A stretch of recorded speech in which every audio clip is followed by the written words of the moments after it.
Hey, this is Andrew Kuhn, and you're listening to the Focus Compounding Podcast, the podcast where Geoff and I talk about actionable stock ideas, timeless investing concepts, and the overall way that we think about investing at Focus Compounding Capital Management. Go to focuscompounding.com and enter in your email to get a free watch list from Geoff every other week. And be sure to check out all of our other work where Geoff writes about stocks at focuscompounding.com. I upload how-to investing videos on YouTube, and we both manage capital for investors at Focus Compounding Capital Management. Thanks for listening, and be sure to subscribe to follow along. Hello. Welcome. How's everybody doing? Hope you are doing well. My name is Andrew Kuhn, Focus Compounding Podcast, sitting alongside Geoff Gannon. Geoff, how's it going today? It's going great, Andrew. How's it going with you? It's going great. We hope it's going great for everybody else. Hey, if this is the first time you're tuning in to the podcast and you like the work we are doing here and you want to support our work, if you leave us a rating and review, that goes a very long way. If you are watching on YouTube, hit that subscribe button, thumbs this video up. That helps spread the word. And if you are interested in reading about stock ideas that we write up, go to focuscompounding.com. That is where we typically blog about ideas. So in today's podcast, we are going to be talking about how we find stock ideas. And, it's kind of weird. Sometimes the best ideas just kind of jump out to you. They kind of come from all different places. Sometimes you could screen for an idea. Sometimes, the best investment ideas don't actually, come from a screen. Sometimes they come from people. Sometimes they come from, maybe walk in a park and then you're, for some reason, you know what I'm saying? Yeah. There's just so many different ways that an idea could come about. So maybe let's talk about how we do it. Obviously that's a question that gets asked a lot. And obviously you always blog about different ideas. So you're constantly looking at different companies. So I guess briefly, kind of tell them, how you typically come across ideas. So some of the best ideas I get are usually from people who know me and know what kind of ideas I'd be interested in and talk to me about a stock that they are interested in and they want my opinion on, basically. I think I've said before here that I do read every thing that gets written up at Corner of Berkshire and Fairfax investment thread. Yeah. I read every thing on Value Investors Club. Yeah.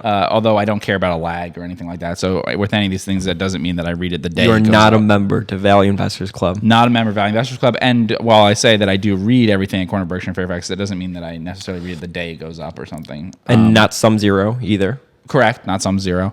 And I subscribe to about 50 blogs, I think, that I keep track of in an RSS thing. And there are a few other things that I do.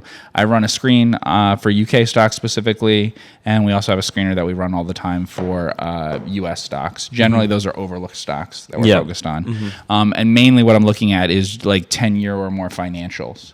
So pulling up the stocks, kind of like we do with the 5-minute thing with QuickFS, looking at that and trying to get an idea for it. In general, the best ideas I get, to be honest, are ideas in which someone else wrote about the stock a little bit, talked about it, passed on it, and I kind of see it in a different way than they did. Yeah. Now, so obviously I did say that sometimes the best ideas don't screen well. How do you sort of mitigate against that? Or do you, what are your thoughts on that? I'd say overwhelmingly the best ideas don't screen well. Almost all the good ideas that I have don't screen well. Although occasionally it screens fine, but then it looks like there's something very wrong with it. I was going to say, or do you think you could find the most predictable companies, though, from screens, essentially? Yes. Because then there technically shouldn't be anything wrong within the business because it's a very predictable business. So it's kind of interesting from that perspective. Yeah, it's very easy to find good businesses through these sorts of ways, like recognize them early on, that they're a good business, a predictable business, either from a screen or from finding them, someone writing about them and stuff, because then you can then look them up.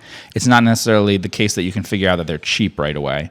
You mentioned like walking the park or something. That's actually happened to me, but it's not finding the idea that way. What it is reading about an idea. And at first, usually this is what happens. I read about an idea and I think, oh, okay, that's logical what they said. And then like I will go for a walk or something. And I like to walk and not listen to anything or have anything like that so that I'm thinking over an idea, And then I'll kind of think, actually, that doesn't make any sense mathematically, what they were saying. Like when I look at it another way, I think actually everything they said is wrong.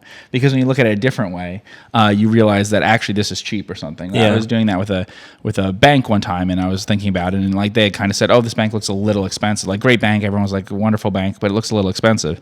And then I just thought about it, and they're right that it's like the normal prices in terms of dividend yield, PE, things like that, price to book, normal or high for an average bank. But then when I kind of just walked around and thought about it for an hour or two, I thought No, that doesn't make any sense. Like all the math says that it actually would far outperform, and it needs to be a lot more expensive. You've talked about before in the podcast how some of the best ideas that you've invested in have actually come from reading somebody else's post on a company where they say, "Oh, I'm not going to invest in this company because of X, Y, Z." And you just don't agree with that X, Y, Z, and you're like, no, this is a great investment. Yeah, I guess it's kind of the easiest way to think about something logically is because I guess like very quickly you can find the flaw in someone's reasoning. You know, you can just think and go, well, that doesn't make any sense. Because like the example I was giving about the financial thing is it had a dividend yield that's similar to the S&P 500. Okay. It's growing twice as fast as the S&P 500. So that just on a dividend discount type model that tells you, oh, there's something wrong there. Sure. But the people looking at it are like the price to book is the same, the dividend yield is the same, the PE is the same for that kind of class of stock, you know? And a lot of times it's something like that. We talked about NACO before and stuff. That was a write-up that I thought was a very good write-up, more of a special situation thing, but they compared it more sort of to what kind of EV to EBITDA do other coal miners trade at. And I looked at it and went like, oh, EV to EBITDA is not important here, and it should trade at a much higher EV to EBITDA than other coal miners.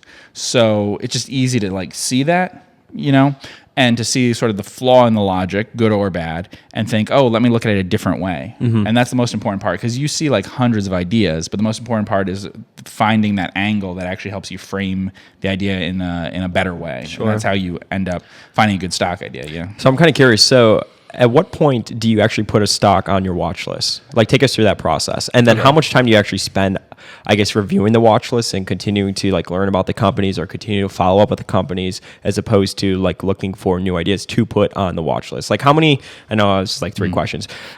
How often do you think you look at an idea and without putting on your watch list, you're like, okay, actually, I want to invest in this now? I do want to or I don't? Do. That happens sometimes, yeah. Here's the sad thing. I mean, the truth is that I spend way too much time putting ideas on a watch list that I know are not actually anywhere near as good as the few ideas on it. So I might have a watch list that I tell people, oh, I have 80 ideas on it, which is true, but I know that there are 5 ideas that are much more interesting than all the rest, and I knew that in the first 5 minutes of looking at them, unfortunately.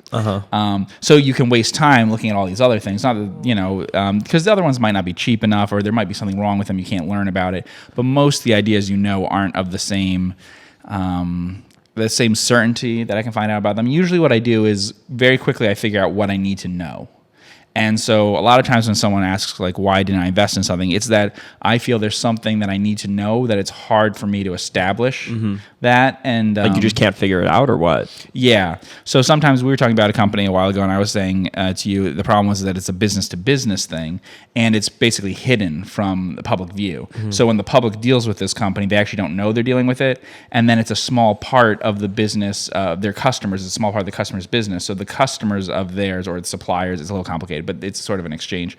The suppliers to it wouldn't talk about it because it's not a big enough component to them, you know? So it's hard to get information on that, whereas it's easy to get information on something that's customer facing and like consumer facing, and you can find out more about it. So I often reach some point where it's like, I need to know scuttlebutt about this or whatever, and that sort of thing. So, you know, I'll quickly decide on that. And be able to decide, you know, that I need to learn about this particular thing. So that eliminates a lot of stuff quickly, because it's like we'll be looking at something and I'll kind of figure, well, I kind of need to know the price of some commodity in the future, have an opinion about it. And I don't. So then that's off the list, you know. Or I need to know, I was talking about Insure or something where I said I need to know, you know, what their loss, what their likely losses are in the future and stuff. And they were changing what kind of business they were doing all the time.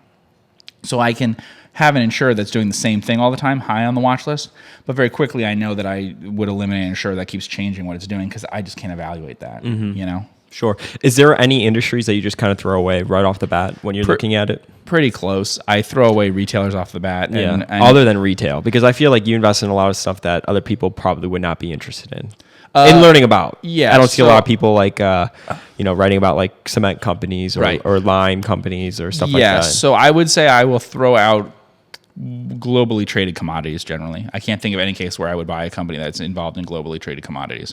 So you mentioned commodities, but those are commodities with a low value to weight ratio. It's hard to move them very far. I've invested in things like aggregates. I've invested in things that's basically rock, like you said. Looked at things that are lime and cement and things like that. But those are things that you don't generally ship that far. Whereas things like if someone was talking about lithium, gold, oil, those things would be hard. Sure. I mean, I have written up some things about them, but it's just that's difficult. And it's hard for me to invest in most businesses in which there's a major import component to it too. So anything, just a lot of things that have global competition would be hard. So did you ever use Twitter to sort of source through ideas? I know obviously you don't have a Twitter now, Yes. but I guess prior to me, I guess doing Twitter for us, did you ever use Twitter? I mean, because a lot of people listening probably have a Twitter, Right? And I didn't know if you had anything to suggest or any advice when it comes to that, on how to use Twitter with advice, Honestly, ideas and stuff. My experience for Twitter and for having a blog is that you get much better comments if people email you. Really? And so I took off comments on things and found it much, much better. When people email you directly, it's much better than if they comment on things that they know other people can see. Mm-hmm. So when they comment on things other people can see, now, of course, Twitter, they could DM you. But when they comment on things other people can see, they're kind of playing more to that audience, too, and stuff, and it's a little different. When they talk to you directly, I found that the quality of the ideas and just the dialogue was a lot better. So, and then when, we say obviously sometimes some of the best ideas don't actually come from screens. Right. How do you get past that, that first step of saying, okay, this looks ugly, but I'm going to take a look at it? Because not a lot of people do that. Is it like, oh, the numbers look weird, but the business looks interesting? Yeah. Or I know it's in an industry where historically it's a very profitable industry, or there's a Right. lot of cash generated in this industry. I mean, how do you sort of get past that? You know what I'm saying? Sure. So for me, although we do talk a lot about the historical financial numbers, that's not what I'm thinking about when someone's telling me about a stock. One thing I'm maybe a little different from some other people is that I'd say at least 50% of what I'm interested in is the industry. So actually, when someone starts talking to me about a particular private bank, I want to learn about private banking, and is that a business I want to be in or not? A particular consulting company, I want to learn about consulting, whether it's a business I want to be in or not. And I would say easily 50% of that is that. So I'm not that eager to buy like the best company in a really bad industry or something like that. I want an industry that I'm comfortable with, that I think the economics are good. I care a lot about the product economics, and I've talked sometimes with you about like how I think of something and think this is a great asset that I would want to own, But I don't know that the management is good or the company in its current form is good. Yeah. And I always watch those things because it could turn out that something will change and you'll be able to get access to that, But we were talking about something a while ago which I thought had a large moat and was a great asset. But we were actually talking with someone and I said, my concern about it is I'm not sure that it's ever been competently run. And he was like, well, I've looked into it and I think it has been incompetently run the whole time from people who told me that. And, that's a concern, but at the same time, that's the kind of thing I watch because I'm like, this is a great asset if it's controlled by someone who's doing smart things with it. So whether you want to call that a moat or whatever, I'm always interested in something that like that way rather than that it's a thing that basically it's a thing you'd want to own all of. That's usually my test, really, when thinking about it, is just thinking, would I want to own this as a private business myself? Sure. And that's not always a good decision in terms of like actually buying the stock. Because of course you could have people in there doing things you don't want, the wrong management team and stuff. But it's always a good idea to like follow that thing. If it's an asset you would like to own, like if I think, for example, I would probably want to own a cement plant. So then I should look at those. I would like to own certain quarries and things. If someone offered to sell them to me, I'd really consider that, But then it's just really the process. No, I would never buy a retailer. Like if someone offered to sell me all of a retailer. Yeah. No, never would I would never buy a retail chain for someone. And it's just the process of kind of reading about the business and saying, okay, well, I read about it. I think it's a good industry, or I think it could be a good business. Like there's other good businesses in this industry, but this one just kind of sucks, and move on to the next one. Yeah, and reversing it, which is like how badly can this get screwed up? What are the kind of headaches that there is normally in this sort of thing? How have I seen other people mess this up before? Even when we talked about something like NACO or something, I was mentioning that there was another company that people would always talk to me about that did very similar things. About half their business was like the same as NACO, but they put up the capital. And so that's a dangerous thing compared to what NACO was doing. So like comparing them and looking at that, and I kind of knew a little bit about that company before I looked at NACO. So that sort of thing. It's often looking at other companies that way. Like you've seen how many bad banks and insurers there are, that way when you see a good one, you're really impressed by it. Sure. Monish Pabrai is obviously pretty famous for, getting ideas and this idea of cloning from other investors and stuff like that. I mean, how much of your time is spent, or have you ever bought in a stock where you're just kind of seeing what other investors have purchased and you're like, wow, that's kind of interesting, and you did due diligence and ended up buying it? Non-blog related. Let's talk about super investors. Super investors? Yeah. No. I can't think of any case in which I've invested in the same thing that super investor did. Although I have, what I have done with super investors is that I think that certain super investors are very smart in terms of business analysts. Mm-hmm. Okay, and I'd say like examples would be Glenn Greenberg, Tom Russo, Warren Buffett. Those are three good examples. If they buy something in an industry, then like, why would they buy something in that industry? That will get me interested in that industry. They must see something that I don't know. I don't know that they're great at, that they're always great at picking stocks, and that stock pick is going to be successful. But if they are buying something in an industry, it's probably a more interesting industry than I thought if it's something that surprised me. So it's really like, so even like from our approach of investing in overlooked stocks, which obviously Warren Buffett, Russo, and Greenberg, Greenberg, is never going to, you got me messed up, is never going to invest in the type of companies that we're going to invest in. Right. But you could say, okay, well, they're investing in this company, so let's take that approach maybe and look for companies in our space. And who's very famous for doing that is actually Guy Spear. Yeah. In his book, Education Value Investor? yeah, I was gonna call it The Art, but yeah, Education of Value Investor. I'm really bad with titles. Well, you got his name. Yeah, I got his name. I mean, I'm normally bad with the author's name, which is probably worse. But he talked about this idea of, okay, so when you find a really great company here in the United States, like kind of look overseas to see if there's another business that's very similar to it, and it may be more overlooked because it's overseas. Yeah, and we did that because I was interested in car dealers and thought they weren't that cheap in the U.S., so I looked for them in other countries. Mm-hmm. I've also done that with I've talked a little bit about like ad agencies, consulting things, stuff like that. Same thing. I've liked ones in the U.S. and some other countries, and then I've looked for smaller versions of that in less well-known markets because I think they're cheaper. In some cases, there's some industries where they're a lot cheaper, and I'm not sure always why that is. Just the stocks are not as popular, even though the economics seem very similar. And that's a good comparison. That's usually what I do is like, if I see a company, I try to think about like reverse engineering it in the sense of, okay, what other companies have these sorts of returns on equity, growth, that sort of thing? Are they actually trading this cheaply?